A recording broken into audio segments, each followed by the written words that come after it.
Yeah. Okay, Shabbat Shalom, everybody. If you're still standing up, Shabbat Shalom, Bonnie. If you're still standing, we'll give you a second to find your seats. Hopefully you all have a Siddur, you all have a prayer book if you're with us here tonight. If not, our wonderful friends Bob and Josie over there will be happy to help you out. It certainly feels a little lonely up here without Cantor Lauren and Cantor Kevin, who is coming in next week for his first Shabbat, which, again, early reminder, please let's turn out for Kevin last week to welcome him. But here we are. It seems just me, but it's not just me this Shabbat. We are graced by a really wonderful guest speaker, powerful guest speaker, Jonathan Ornstein, Executive Director of the JCC of Krakow, Poland, who is going to speak a little bit later on in our service. Not to put too much pressure on Jonathan, but I suspect he's going to bring some really powerful experiences and things for all of us to really contemplate here as we are celebrating the Shabbat in this beautiful place with this beautiful weather, and knowing that in his neck of the woods back home, while it is, I'm sure, beautiful and sunny in Krakow, not so far across the border, things are much more complicated. So even while we celebrate Shabbat, while we are obligated to celebrate Shabbat with really joy and celebration, we also understand that we can make space to talk about the complicated things, to extend our hearts to those who are really suffering in this way as well. So Jonathan, we thank you so much for being with us tonight. And we're going to get our services started on page 120 as we light and bless our Shabbat candles.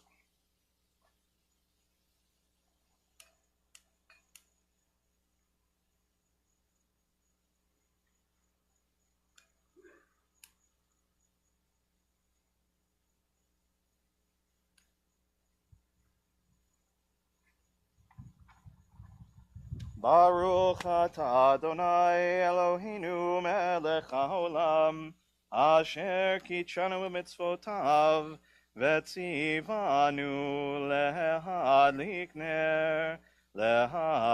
ner shel Shabbat. We'll turn now to page 130 to begin Kabbalat Shabbat at the very top of the page.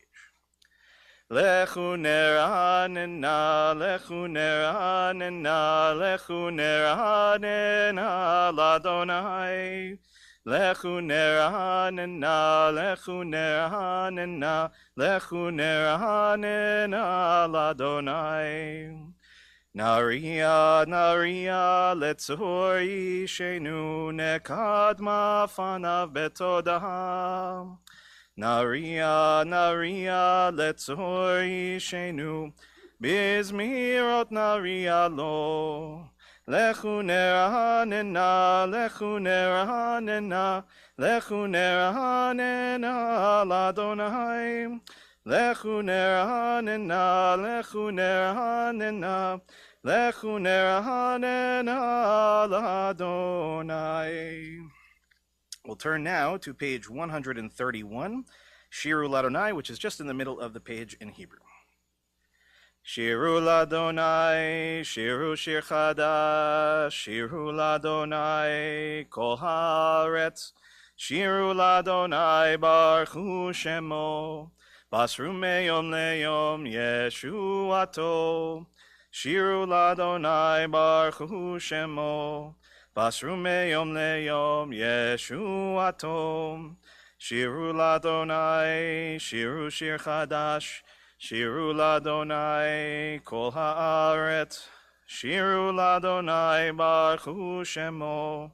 Basru meyom leyom Yeshuato. Shiru ladonai, baruchu shemo. Basru meyom leyom Yeshuato. We'll turn now to page 132, the last Hebrew paragraph at the bottom of the page, Or Zarua. Or Zarua latzadik, uleishrei lev simcha. Or Zarua latzadik, Uleishrei lev simcha. Simchu tzadikim b'Adonai, vehodu lezecher kodsho. Simchu tzadikim b'Adonai, vehodu lezecher kodsho. We're now on page 134 at the very top. Zamru l'Adonai bechi nohor, v'kol zimra, v'chatzotzrot v'kol shofar. Hariu lifnei HaMelech Adonai, Yiram hayamum lo, Tevel veyoshveva. Neharot yimchahu chaf yachad, Harim yiranenu, Lifnei Adonai kiva, Lishpot haaretz, Yishpot tevel betzedek, Ve'amihim b'meisharim, Yiram hayamum lo, Tevel ve'yoshveva.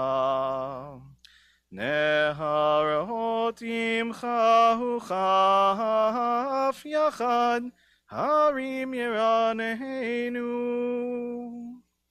We're now on page 135, Romamu, which is the last Hebrew paragraph right in the middle of the page. Romemu Adonai Eloheinu vehishtachavu lehar kodsho. Romemu Adonai Eloheinu vehishtachavu lehar kodsho ki kadosh Adonai Eloheinu romemu. Ki kadosh Adonai Eloheinu romemu. Romemu Adonai Eloheinu vehishtachavu lehar kodsho. We'll turn now to page 138, Lecha Dodi, at the very top of the page. A reminder, we'll do the first, second, fifth, and ninth paragraphs. And for the last, if you're able to get out of your chairs, we will welcome you to rise. If you can't easily, it's okay to remain seated. Lecha Dodi likrat kala, penei Shabbat nekabela. Lecha Dodi likrat kala, Penei Shabbat nekabela. Lecha Dodi likrat kala, Penei Shabbat nekabela. Lecha Dodi likrat kala, Penei Shabbat nekabela. Shamor vezachor bedibur echad, Ishmianu el hamiuchad, Adonai echad, Ushemo echad, Leshem ultiferet velitila. Lecha Dodi likrat kala, Penei Shabbat nekabela. Lecha Dodi likrat kala, Penei Shabbat nekabela. Likrat Shabbat lechu v'nelecha, Ki mekor haberhacha, Meherosh mikedem nesucha, Sof maaseh b'machshava tchila. Lecha Dodi likrat kala, Penei Shabbat nekabela. Lecha Dodi likrat kala, Penei Shabbat nekabela. Fifth paragraph. Hitoreri, Ki va'orech umiori, uri shir daberi, Kevod Adonai alaich nigla. Lecha Dodi likrat kala, Penei Shabbat nekabela. Lecha Dodi likrat kala, Penei Shabbat nekabela. Boi v'shalom ateret balam, gam besimcha uvetzol toch emunei am segula, boi chala, lecha dodi likrat kalam, Penei Shabbat nekabela, lecha dodi likrat kala, Penei Shabbat nekabela. Please be seated. We'll turn now to page 140, just where the Hebrew indents right in the middle of the page. Tzadik katama yifrach ke'erez balvanun yizke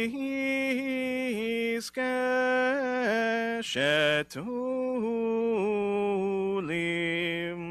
beveit Adonai Bechatzrot Eloheinu yafrichu od yenuvun beseva deshenim verananim yihu lehagid ki ashar Adonai tzuri velo havlatabo.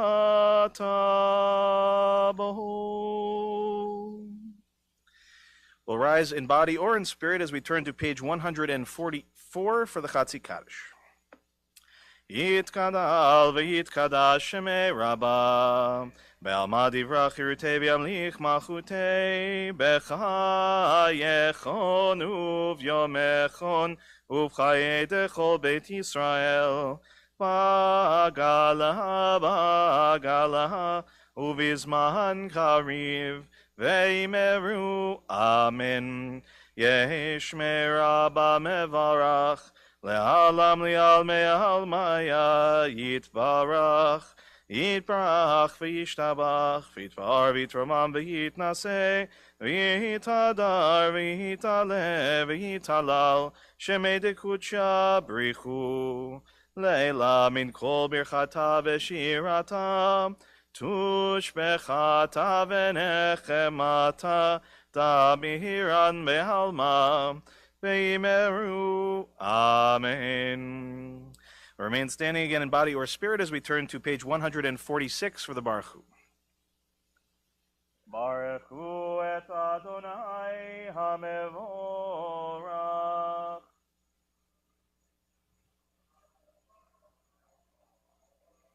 Baruch Adonai hamvorach leolam vaed. Please be seated. Let's read together on the top of page 149 in English. Praise to you, Adonai, our God, from whom the evening flows. Your wisdom sets the way on which time and season glide. Your breath guides the sail of the stars. Creator of the tide of time and light, you guide the current of day into night. As heaven spans to infinity, you set its course for eternity. Praise to you, Adonai, our God, from whom the evening flows. Umavir yom umevi laila, umavdil ben yom uven laila, Adonai tzvaot shemo, el chai v'kayam tamidim lo chaleinu leolam vahed, Baruch atah Adonai, hamahari v'arhavim. We'll turn now to page 150. We'll read together in English at the bottom of the page. Everlasting love you offered your people Israel by teaching us Torah and mitzvot, laws and precepts. Therefore, Adonai our God, when we lie down and when we rise up, we will meditate on your laws and your commandments. We will rejoice in your Torah forever. Day and night we will reflect on them, for they are our life, and doing them lengthens our days. Never remove your love from us. Praise to you, Adonai, who loves your people Israel. Ki ehem chayinu ve'orech yameinu, v'hem negei yomam v'layla, v'avatcha al tasir mimenu li'olamim, baruch atah Adonai, ohev amo Yisrael. Shema Yisrael, Adonai Eloheinu, Adonai Echad. Please join me on page 154.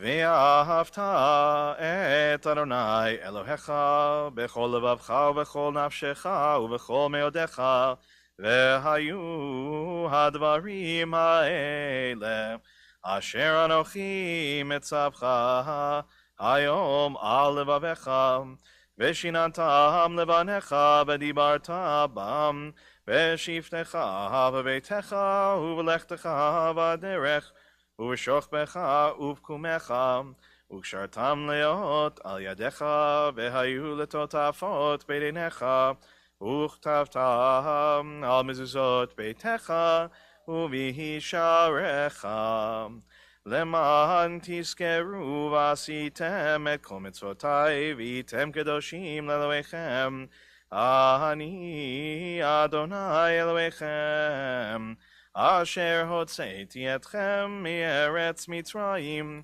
להיות לכם לאלוהים אני אדוני אלוהיכם אדוני אלוהיכם אמת. We'll turn now to the top of page 157. I'll read together in English.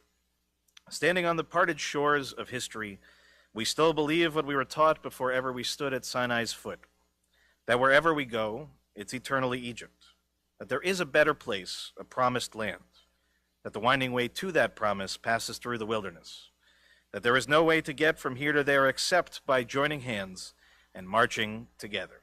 As we turn to page 158, Bichamocha at the very top of the page. Ya bye bye bim bim bim bam, ya bye bye bim bam, ya bye bim bim bim bam, ya bye bim bam, ya bye ba ba ya bye bim bam, ya bye ba ya bye bim bam. Mi chamocha bailim Adonai, mi kamocha nedar bakodesh. Nor atehilot osefele, nor atehilot osefele. Ya bye bye bim bim bim bam, ya bye bim bam, ya bye bim bim bim bam, ya bye bim bam, ya bye ba ya bye bim bam, ya bye ya bye bim bam. Malchutecha ra'u vanecha, bokeam lifnei Moshe u'Miriam, ze Elianu ve'amru, Adonai yimloch le'olam va'ed, v'nemar kifad Adonai et Yaakov, u'golo miad chazak mimenu, baruch atah Adonai, gal Yisrael.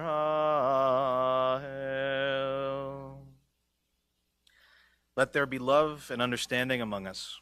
Let peace and friendship be our shelter from life's storms. Adonai, help us to walk with good companions, to live with hope in our hearts and eternity in our thoughts, that we may lie down in peace and rise up waiting to do your will. Hashkivenu is on the top of page 160. Hashkivenu Adonai Eloheinu leshalom v'hamidenu shomreinu lechayim. Hashkivenu Adonai Eloheinu leshalom v'hamidenu shomreinu lechayim. Ushmor tzeteinu, uvoeinu, lechaim u'shalom, מעתה ועד עולם. השכיבנו אדוני אלוהינו לשלום והעמידנו שומרנו לחיים. Blessed are you, Adonai, guardian of Israel, whose shelter of peace is spread over us, over all your people Israel, and over Yerushalayim. We turn now to page 162 at the very top, Vishamru. Veshamru b'nei Yisrael et ha-Shabbat לעשות את השבת לדורותם ברית עולם עין עיני ביני ובין בני ישראל אותי לעולם כי ששת ימים עשה אדוני את השמיים ואת הארץ וביום השביעי שבת שבת v'yidafesh. And now invite us to rise again in body or in spirit. As we turn to page 164, we'll begin the Amidah together, and then as always continue silently from there. Please go at your own pace, and if you're standing at the end, you may be seated. Adonai sefatai tiftach ufi yagid tehilatecha. Adonai, open up my lips, that my mouth may declare your praise.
Ose shalom bimromav, hu yaseh shalom aleinu, ve'al kol Yisrael, ve'al kol yoshvei tevel.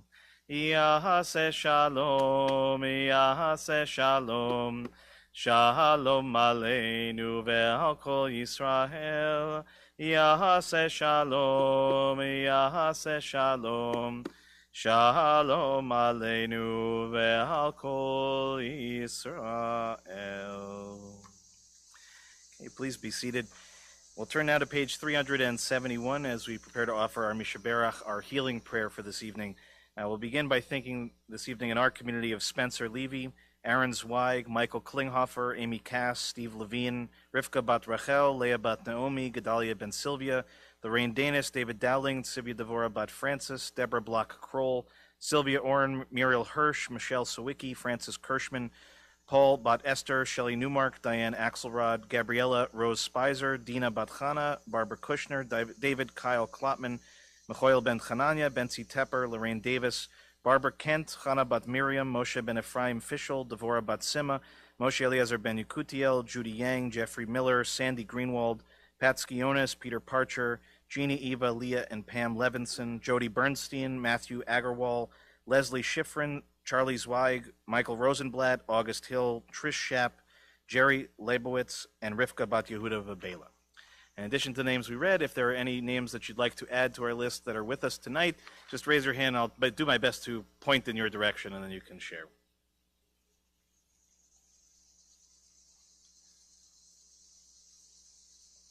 Okay. Richard in the back.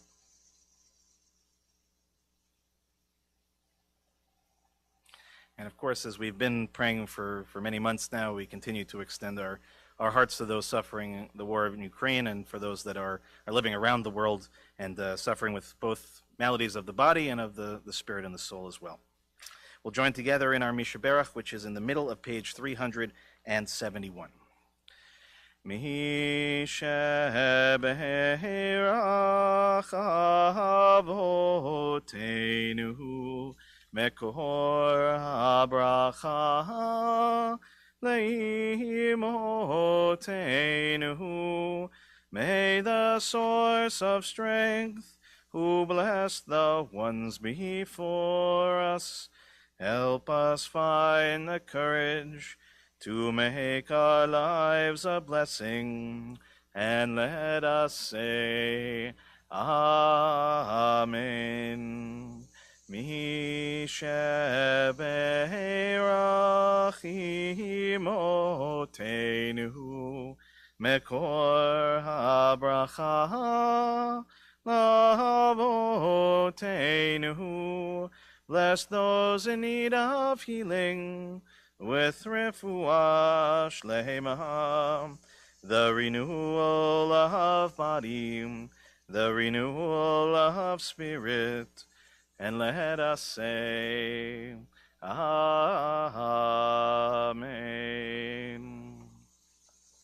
Again, Shabbat Shalom, everyone. Bonus points to anybody that can name that animal. Whatever bug that is making that noise, I have no idea. But cicadas. Do they have cicadas in Krakow? I don't...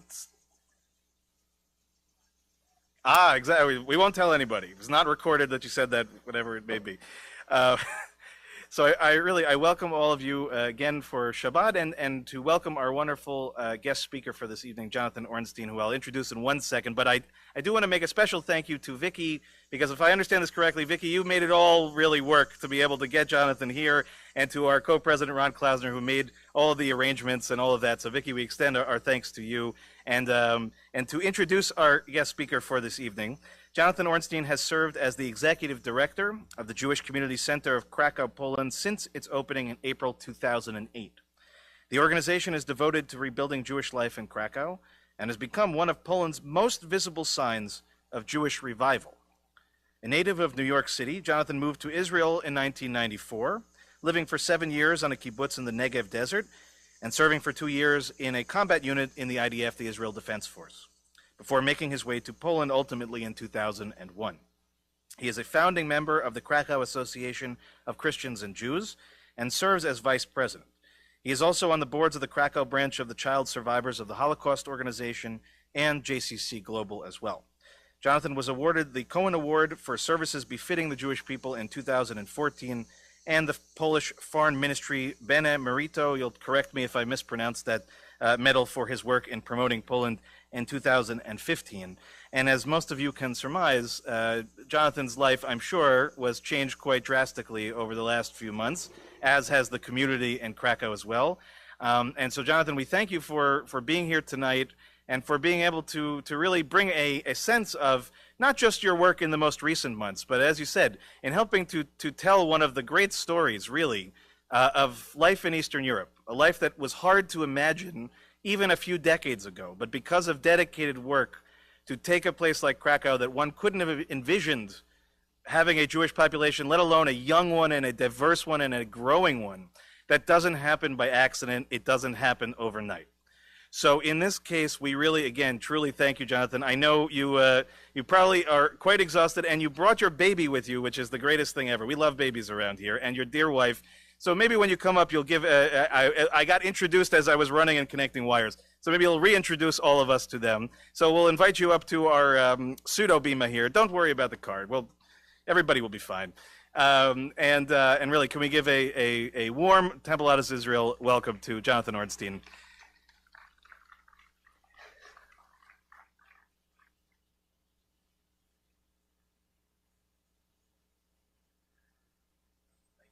Let's just make sure we've got, you're a taller man than I, so make sure we've got you all set here. Let's say something to the crowd, make sure we can hear it. Shabbat Shalom. Very good. Does that work? Thank you. Thank you, Rabbi. And I'd like to also thank Vicky and Ron for making this possible. It's an honor to be with you. What a beautiful, a night like tonight makes me think that we should never, ever, so I won't get in trouble, never, ever have services anytime, anywhere in the world indoors. This is just magical, really magical. And as the Rabbi said, my wife Kasha and my daughter Ayala are here with us. So Ayala, it's not one of her first services, not her first, I'll say. She's been a very observant Jew so far, but one of her first services and her first outdoor service. I'm going to tell you, we have a little bit of time, so I'm going to tell you a story that's a 1,000 years, a 1,000-year-old story. So I'll have to cut a few corners as I tell it. Poland, I think for all of us in a Jewish perspective, is a place of tragedy, is a place of loss, is a place of pain and suffering. Most of us think of Poland only through the prism of the Holocaust. Poland, for many of us, is a place where our families escaped from or didn't escape from, and we really see it that way. And it's hard for us sometimes to see Poland in its entirety, but I think it behooves us to do so for a few reasons that we'll cover. So Poland is a place of 1,000 years of Jewish life. And today, in 2022, something quite miraculous is happening, which are young people are finding out they're Jewish, and we're working and rebuilding Jewish life based on these people who grew up without knowing they're Jewish. But it's worth taking a few steps back to see how we get to that point today. It's not self-evident how people start finding out they're Jewish. Who are they? Where do they come from? Who are these Poles? So Poland was a center of Jewish life for centuries and centuries, and we don't always realize. We know there were Jews in Poland. We don't always know. By the way, 75% of American Jews come from Poland. We don't always know. We think it's Russia, sometimes Ukraine, but Poland, in a larger sense, 75% of American Jews come from there. So Poland was a place with about 1,000 years of Jewish history, and by 1939, Poland had 3.5 million Jews. That was 10% of the population. The United States today is about 1.5%, maybe 2% Jewish. Cities in Poland, I live in Krakow, was 25% Jewish. Warsaw was a third Jewish. Cities that I'm sure you've heard of, like Białystok and Lublin, were over 50% Jewish. Today in the world, there's no place as Jewish. There are no cities in the world outside of Israel as Jewish as these cities were in Poland and on the edge of World War II.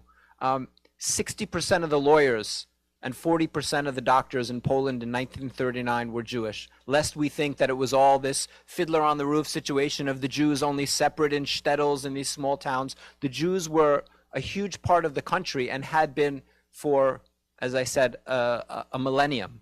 In 1939, Germany attacks from one side, Soviet Union attacks from the other, and Poland is divided. And during the 6 years of World War II, the Germans and their accomplices perpetrate the Holocaust, and 6 million European Jews are murdered, and that includes 90% of the 3.5 million Polish Jews. We understand there were survivors. They came to the US, to Cuba, to Palestine, which became Israel, to the UK. Survivors went wherever they could, and usually for us as Jews, that's the end of the Polish story. Jews living in Poland, Jews killed in Poland, some survivors, they left Poland, end of the story in Poland. But not quite, because not all the survivors left. And some of the Jews stayed in Poland. During communism, it was very difficult to be Jewish. It was actually difficult to be anybody, but more difficult, as you would imagine, to be Jewish. It always is. In difficult situations, oppressive regimes, it's always a little bit more difficult to be Jewish. That's just our history. But during communism, there continued to be Jewish life in Poland. And at a certain point, the Jews essentially went underground to avoid anti-Semitism. These Holocaust survivors and their families who hadn't left right after the war, who stayed in Poland during communism, chose to protect their families by hiding their identities, by changing their names, by not telling sometimes their own children that they were Jewish. And we fast forward a few years to the end of communism in 1989, and Poland wakes up, and a couple things happen. One, Poland takes a look at itself. It's free for the first time in 50 years. Since 1939, Poland is a free democratic country. And one of the big differences when Poland looks at itself is in 1939, the country had a 10% Jewish minority. And in 1989, there seemed to be no Jews around. Why are there no Jews around? Because the Jews have either been murdered during the Holocaust, pushed out after the war, or driven underground during communism. So there starts to be a tremendous interest in all things Jewish among non-Jews, which automatically is a little strange for us. I think if I would say to you, Poland, when we play word association, probably one of the first words you might come up with was anti-Semitism, right? Poland occupies this place in the Jewish collective consciousness of being an anti-Semitic country, whether it's before the war, during the war, after the war. That's how we see Poland. After all, a lot of bad things that happened to the Jewish people did happen in Poland, and there was anti-Semitism before, during, and after the war. So why are these Poles so interested since 1989, in the last 33 years, in everything Jewish? I think that, it's easy from afar to look at the negative, but the Holocaust happened in Poland. Why did the Holocaust happen in Poland? Why was so much of the Holocaust did so much of it take place in Poland? Because that's where the Jews were.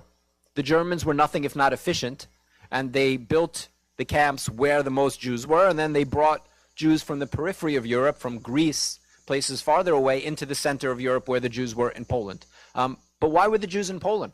If Poland is such a terrible, terrible place for such a long time, why were the Jews there? The answer is the Jews were in Poland because they were kicked out of other countries over the centuries, and Poland at different points in its history welcomed the Jews in. That's why you have so many Jews there. So it's ups and downs, not to say that it was all wonderful Jewish life for 1,000 years in Poland. Absolutely not. Absolutely not. But it was a little more complicated than we may have thought. But in 1989, the country wakes up from this 50 years of occupation in Poland, and they want to explore what happened to the Jews. Nobody spoke about it during communism, right? The Soviet Union occupying Poland, it wasn't in their interest to focus on anti-Semitism. Why? Because the Soviet Union itself was anti-Semitic. So why focus on Jewish suffering during the Holocaust? It wasn't in their interest. So in 1989, non-Jews, seeing themselves, Poles, as a free democratic country in Europe, and starting to be integrated into the world for the first time in 50 years, try to find out and try to come to terms with this open wound in Polish history, which is the Jews. And that means that starting in 1989, you have Jewish museums opening, Jewish studies departments at university. Klezmer music becomes incredibly popular. People start to write books about the Jews and do research. They start Jewish culture festivals. The largest Jewish culture festival in the world is not in Brooklyn and not on the Upper West Side. The largest Jewish culture festival in the world is in Krakow, Poland, started by two non-Jews 32 years ago, one of whom is still running it. So there starts to be something interesting going on in terms of this almost phantom limb syndrome of a country that had Jews for 1,000 years, got along with them, treated them well, sometimes yes, sometimes no, but then they were torn out and there was no closure. So you have a country very interested in its Jewish history, and then the second part of what's going on in the Jewish question is layered on top of that, which is the Jews who stayed, the ones who hid their identities from their children and grandchildren, are starting to feel safe enough to tell their stories. And we start to find people coming in for the last years that we've been open, and I'll talk a little bit about how we were founded and what we're doing, but we have people who are finding out they're Jewish, deathbed confessions from a grandparent who was in the ghetto as a child, and the last words as she was passed through the ghetto wall, her parents said to her as they handed her over to non-Jews who then would go on and save her, was never tell anyone you're Jewish. And this woman keeps her message to her keeps her promise to her murdered parents for 70 years, and then finally tells her granddaughter that she's Jewish and the granddaughter is Jewish, and that granddaughter then walks in and sits down in my office and says, I just found out I'm Jewish, what do I do? So this is happening in great numbers today in Poland, especially in Krakow, and that's why our center was founded, to help reach out to these young people finding out they're Jewish, who grew up without knowing it, and to bring them back into the fold. The rabbi mentioned my wife and daughter, who are she's now leaving. No, not leaving, walking the baby. But my wife grew up without knowing she was Jewish. She found out that her father was Jewish when she was in her 20s and came to the JCC, where she met a dashing, modest, eligible director, and they got along very well and decided to get married and now have a baby because of the center, and what we're doing is serving as a portal to rebuild these, to help to bring these Jews, these lost Jews back. So our center was founded 14 years ago, and for the first 13 years and 10 months, we were founded by Prince Charles. It's its own cool story. I'm not going to tell it right now, but you can look it up. We were founded by Prince Charles. Our center was founded, one, to take care of Holocaust survivors in our community, and also to, as I said, to rebuild, to reach out to these young people who are just finding out they're Jewish, and to help integrate them and bring them back into the Jewish world. We've been very successful doing that. If you Google how many Jews are in Krakow, it says that there are 100 Jews in Krakow, and we have 800 Jewish members at our JCC. So it tells us two things. One, we're doing a pretty good job of reaching out to the Jews in our community, and most statistics that you read about number of Jews anywhere are complete nonsense. So there's no federation system in Poland. There's no Jewish family services. There's no self-help. There's none. All of these organizations that do a good job of taking care of Jews in New York and other places in the U.S. don't exist. We are doing just about everything in a growing Jewish community. So we opened a preschool 5 years ago, which was the first Jewish preschool to open since the Holocaust. We have over 50 Holocaust survivors that we're taking care of that are in our building 7 days a week with language class and yoga and physical rehabilitation and all memory training and all different things that Holocaust survivors need. During COVID, we did all their shopping for 2 years to keep them all safe, to make and delivered all the food to them. We have BBYO, the teen program. Hillel for students is run through our JCC. Shabbat dinners every week. We publish a newspaper. We have a genealogist. We are the Jewish Visitor Center in Krakow. About 130, 140,000 visitors a year come through our building to learn about this rebirth of Jewish life. And why does that matter? It's a tiny community. Even if 800 Jews is still a small community. Why does this matter? Well, Poland, Krakow is an hour's drive from Auschwitz.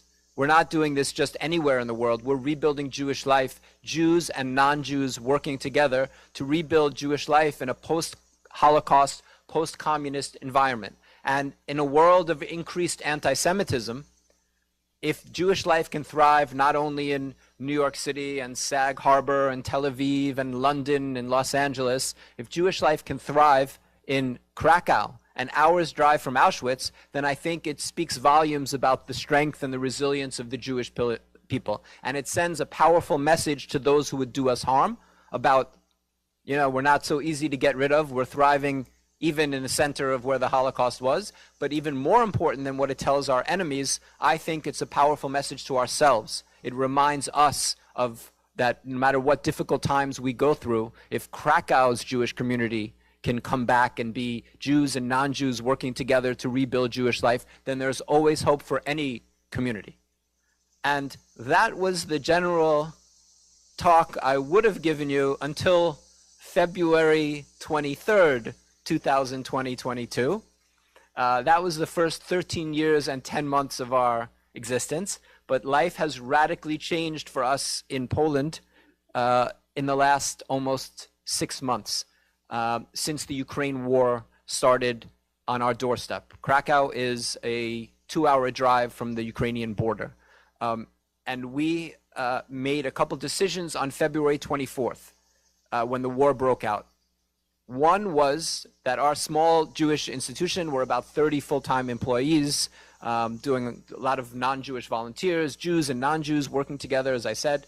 We made a decision on February 24th as the war started and we understood that there was going to be a tremendous amount of refugees pouring across the border coming to Poland. We understood that we were going to have to act. And we made a couple decisions which have guided us and continue to guide us today, 6 months later. By the way, we cannot believe, as you cannot believe, that the war is still going on. It's off the front pages in the United States. It's not the lead story on TV anymore here, but it's still very much going on, and we feel it very deeply and very intensely still in Poland. Those decisions that we made, the first one was we were going to do all we could to help Ukraine. Not what was convenient, not what was in our budget, not what the building could, how many people could hold, not what was easy to do. We were going to go full out, pedal to the metal, do all we could to help Ukraine, and that's been one of our guiding principles since the war began, since February 24th. And the other guiding principle was we decided that we were going to help Jews and non-Jews equally. It's a different thing to say we're helping Jews and non-Jews. You can set up a system and help Jews, and here and there you help the occasional non-Jew and feel good about yourself for helping everybody. But we understood that we were about something different, and we wanted to help Jews and non-Jews equally. So we've set up, and I'll talk a little bit about that, our full-service humanitarian aid organization, more than doubling our institution size in 1 month, less than 1 month, double in size, and have now grown since then. And helping well over 100,000 people directly, 95% of whom are not Jewish. So what does that mean? We saw people started to come across the border. The very first thing we did the first day of the war, we put a big sign in the blue and yellow colors of Ukraine. How many of us knew the colors of the Ukrainian flag before February 24th? Very few. We put a big sign in Ukrainian in front of the building. It usually says, when you walk into our building, it says, "Building a Jewish Future in Krakow," and we put a sign above that saying "Welcome" in Ukrainian, in blue and yellow. A hand-painted sign that I thought would just get it up quickly. It'll be down in a few days. Not quite. Still up almost 6 months later. Ukrainians started to come into our building. We went and started to buy supplies to help them. What do you need? People saw the sign up. Local Krakowians started to bring clothing, toiletries, drop some food off, things that they thought would be useful for these Ukrainians. And that trickle really became a flood. And that small collection point became a free shop, a full-scale food, toiletry, provision pantry, where we have about 500 to 600 women and children every single day coming in to take supplies. Krakow is a city of 750,000. We have at this point, the number was higher, it's gone down a little. We have about 100,000 refugees, Ukrainian refugees in Krakow. And again, 100,000 in a city of 750,000. In Poland, a country of 38 million, there are at this point probably between 1.5 and 2 million refugees. Right? So you're talking about 5% of the country. The equivalent in the United States would be 10, 12 million refugees overnight. Really overnight coming into the center. We saw that we were very happy to be able to help people and give them some food and supplies. In the beginning, it was February, it was cold, somebody came in, they forgot a sweater, they needed a toothbrush, and that very quickly became, as the population stayed longer and longer in Krakow, became a needier population, and it became all about food. So of the 500 to 600 women and children a day coming in and taking mostly food. We get 2 food deliveries a day from the Polish version of Costco. The women and children know when the women know when it's coming, and essentially the line grows. When I walk into work every morning, there are 50 or 60 people in line before the gate even opens to our center to come in and take supplies. These are people that had middle class lives before, doctors, teachers. We had an opera singer recently I spoke to. So you're talking about people whose lives were completely upended since the war started. We were very happy that we're able to feed people, but what good is it to feed somebody if they have no place to live? And again, if you're men between 18 and 60 are not allowed outside of Ukraine, it's 97% of population we're talking about that we're helping, women and children. 97% women and children. So we saw we're feeding them, we're providing them with toiletries and diapers and whatever they need, but they have no place to live. So we very quickly started to try to find apartments. No apartments in Krakow, very difficult to find with the people coming in. It was a difficult housing situation before that. So we started to rent hotel rooms. Tonight we have 305 people we're housing. That's in hotel rooms, a couple apartments, and a large facility outside of Krakow, a repurposed palace actually that we found and rented and renovated a little bit. At the high point, we were housing about 450 women and children. That's every single night, about 100 to 150 hotel rooms every night. We set up a daycare. Right? How can these women function and do anything when their children have no daycare? We set up a daycare. We set up a safe space for women with psychological support and English classes, Polish classes, job training, legal support. Some of them are legal advice. Some of them need help in terms of visas and where they can go, and they left without their passports. So we set up legal training for them. We were operating on the Polish border, which has quieted down. I'm sure a couple months ago you saw these scenes at the Polish border of chaos. We set up tents at the Polish border. We are now operating and working with partners, many Catholic organizations, evangelical Christian organizations, government organizations, to send food and supplies into Ukraine. We're sending food and feeding people east of Zaporozhye, which is very close to the front lines. So we really overnight turned into a full-scale, full-on humanitarian aid organization without really any knowledge and how to do that, but guided by the principle which was our daily work before, right? What were we doing? Why is there a JCC in Krakow in a community now that has 800 members when the Jewish population before was 65,000 in our city? Because 80 years ago was the Holocaust. Why was Hitler able to do what he was able to do? You know, a madman with a strong army is not enough. It takes acquiescence. It takes silence. It takes indifference. And that's the fate that the Jews met 80 years ago. We are rebuilding Jewish life for the last 14 years because 80 years ago, Jews were the other and nobody stood up for us. And now 80 years later, we are in a position that these Ukrainians are the other. And we, led by our Holocaust survivors, from our Holocaust survivors on down, our community has stood together and said, we will not be silent when others are suffering, and we must do all we can to help the others. So of course we're helping Jews. We don't say we're not helping Jews, but Jews around the world have a pretty strong network, and the Jews are taken care of for the most part. And we saw very, very early on that the non-Jews weren't. And what a privilege, what an honor in a place that has been a place of such Jewish suffering 80 years ago, to be able to say we, this remnants of a once proud Jewish community that are now finding its way and being reborn, with Jews and non-Jews working together to rebuild this Jewish life in Poland, that now we're in a position to help. How can we not do all we can to be able to help and support these Ukrainian refugees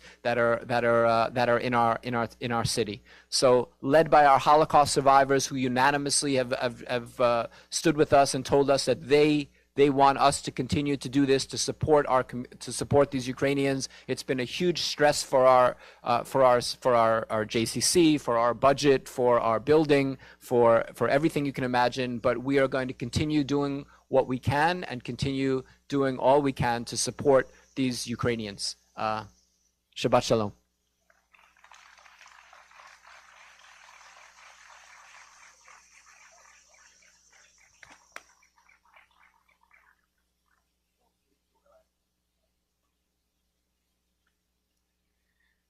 I'll just point out, did not look down. There are no notes, not one thing.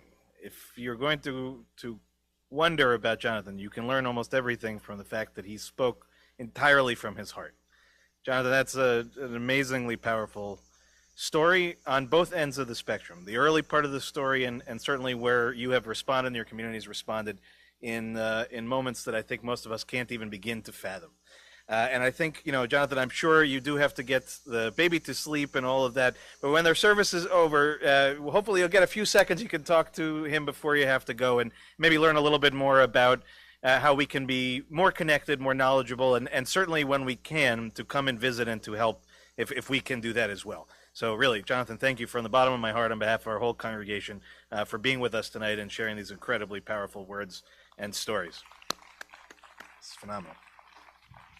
I'll invite us now to rise and to turn back in our prayer books and our Sidurim to page 586, Aleinu L'Shabech.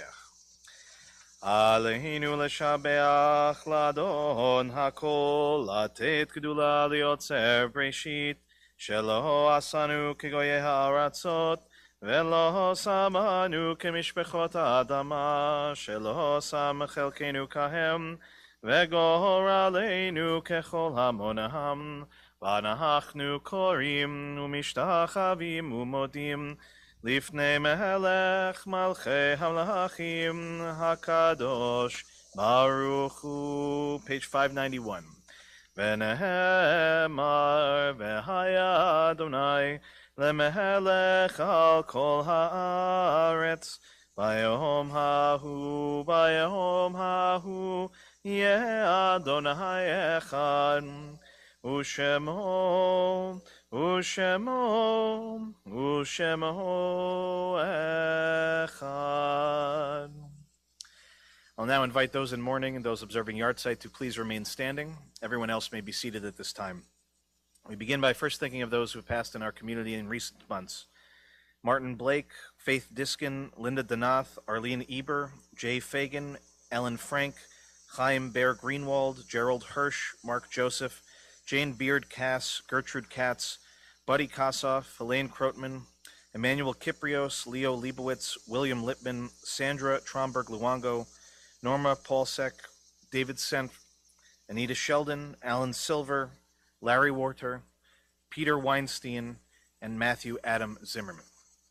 We also mark the yahrzeits that occurred during the last week for Simon Abraham, Daniel Marcus Alper, Michael David Alper, Stella Berman, Jules Cornfield, Charles Eli Danoff, Zita Danoff, Phyllis Davis, Cherry Goldsmith, Sophie Klopman, Clarence Kopp, Rebecca Lifshitz, Dorothy Metzger, Harry Nevins, Dora Russick, Jeannie Rubin, Samuel Rubin, David Rudman, Bonnie Sawicki, Martha Schlossberg, David Schulman, Lena Spitz, Nathan Spitzer, Leo Swerdlick, Sidney Throne, David Warner, Jack Wiener, Martin Weinstein, and Irving Zaretsky.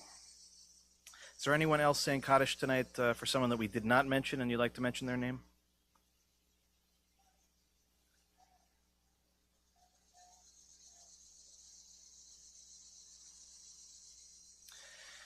We'll now rise in body or in spirit, and I'll invite the mourners to join with me on page 598. Yitkadal v'yitkadash shemei Rabbah, be'alma divra chirutei ve'amlich malchutei, b'chayechon u'byomechon u'v'chayei d'chol Beit Yisrael, ba'agala u'bizman kariv v'imru. Amen. Yehi Shemei Rabba Mevarach Le'alam U'Li'almei Almaya. Yitbarach v'yishtabach v'yitpa'ar v'yitramam v'yitnaseh v'yithadar v'yit'aleh v'yithalal Shemei Dekudsha Brichu. Le'ela min kol birchata v'shirata tushbechata v'nechamata da'amiran be'alma v'imru Amen. Yehi Shalama Rabba min Shemaya v'chayim aleinu ve'al kol Yisrael v'imru Amen. Oseh Shalom imramav hu ya'aseh Shalom aleinu ve'al kol Yisrael v'imru Amen. Zichronam livracha, may every one of their memories be for a blessing. Please be seated. So I want to wish everyone again a Shabbat Shalom, and again a big thank you to Jonathan and to his wonderful family for being with us tonight. And someday soon, may we be in Krakow together and be able to see and experience what you have helped to build. And again, a big thank you to Vicky for helping to make all the necessary arrangements to make it happen. Just a few announcements. There are actually a lot of them. I'm going to try to condense it down. First, of course, is to join us for Shabbat services tomorrow, 9:30. You can join us in person. We'll be meeting in the chapel, so it's through the side door on this side of the building. And, of course, you can also join us on Zoom, our website, YouTube, and Facebook channels, and join us for a Torah study on Zoom at 12 o'clock. So a reminder that tomorrow evening, our plan is to meet up at East Hampton Main Beach, just hanging out. We'll get to Havdalah at the end of it, but just bring yourselves, bring a beach towel. I've learned, since I'm not an East Hampton person, but as it turns out, apparently there are fireworks at the beach tomorrow evening, which means I'm told there are going to be a lot of people that are going in that general direction. So if you're planning to come early if you can, and parking may be a bit of a challenge, but, you know, we overcome challenges around here, so we'll still have a very good time. Again, that's 6 o'clock tomorrow. And a reminder, of course, that on Sunday at 10 o'clock is our annual meeting. Members of the congregation, we welcome you to join with us. Again, that's 10 o'clock. It'll be on Zoom only. So please, if you can, please join us again on Sunday at 10 o'clock. Our regular classes and things are in session throughout the week. Reminder that Wednesday evening at 8 o'clock is the Soap Myth playing at Southampton Cultural Center. It's a really powerful play. You can contact Toby Spitz for details. We have a discounted rate for members of the congregation and friends who would like to join us. Reminder that it's hard to believe, but next Friday is our last Shabbat by the Bay. So if you've got little ones in particular, bring them by Havens Beach right down the street, 5 o'clock. And then for our 6:30 service, we'll welcome our new student cantor, Kevin. So always a great thing for us to show our affection for our cantors. So if you can, please join us again next week in person or online, 6:30, and we're very excited to have. Also, a reminder that Ruth Joseph's book group will be meeting on August 28th at 11 o'clock as well. And a reminder, just looking towards September, Harbor Fest is back again here in Sag Harbor. It's a great chance to enjoy all the things that Sag Harbor is about. We'll have a booth, as we have for many years, just to share our love. So we're always looking for volunteers, people who love the temple, who want to sit and perhaps engage in conversation with people who may not know about the temple. So if you can give us even a half an hour of your time, we would really appreciate it. We'll send out more information about volunteering.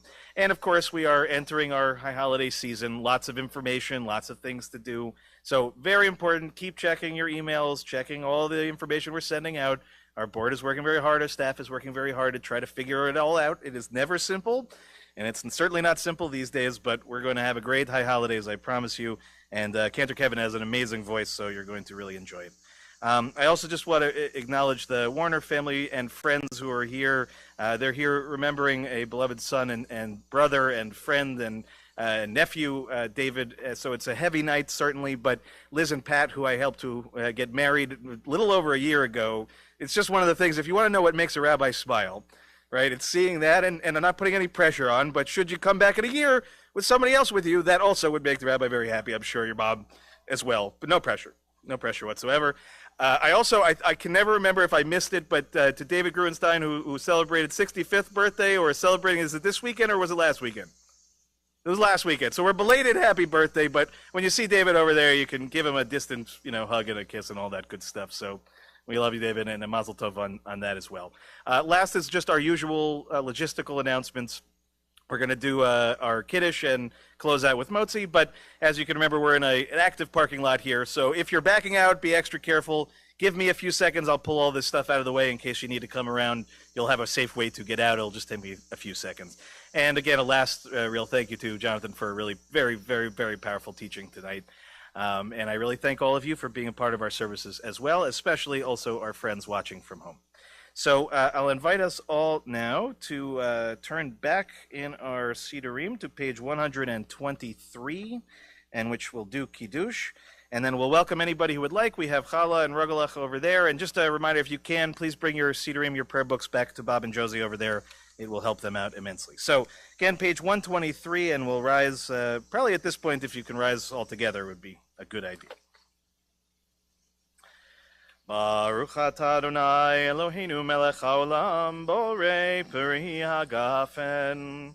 Baruch atah Adonai Eloheinu melech haolam asher kitshanu b'mitzvotav v'hatzavahanu v'shabahat kodsho b'ahava uvratzon inchilanu zikaron lemahaseh v'reishit ki hu yom techila lemikraei kodesh zecher letziat mitzrayim כי בנו בחרת, ואותנו קידשת מכל העמים, ושבת קודשך באהבה וברצון הנחלתנו. ברוך אתה אדוני מקדש השבת. אמן. L'chaim, to life, and the trick bag. Baruch atah Adonai Eloheinu melech haolam hamotzi lechem min haaretz. Amen. Shabbat shalom, everybody. Come over here safely, have some challah, kibitz a little bit. Go tell Jonathan how wonderful he is, and we wish everybody a big Shabbat shalom.